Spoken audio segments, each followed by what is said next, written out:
man ako pasalamat kamo ni Papa mo, kag ako. Kaya nakagraduate na gid ka, nahulat ka na gid sa imo nga magmarcha ka na.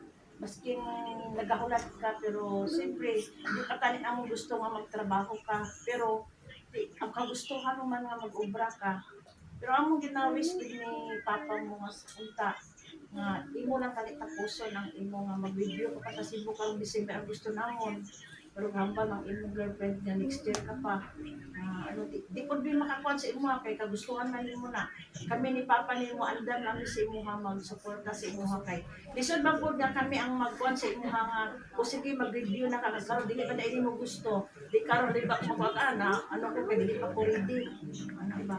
Tapos ipatuloy lang nimo ang pagkabutan. Amen. Butan. Amen. Amen. Napugos daw. Ikuha na mo na butan ko. Oo, butan. Tapos ang imo nga pagkakuan kay mami mo at saka kay daddy mo ang imo nga respeto, kay respeto gid ka sa ilang nga.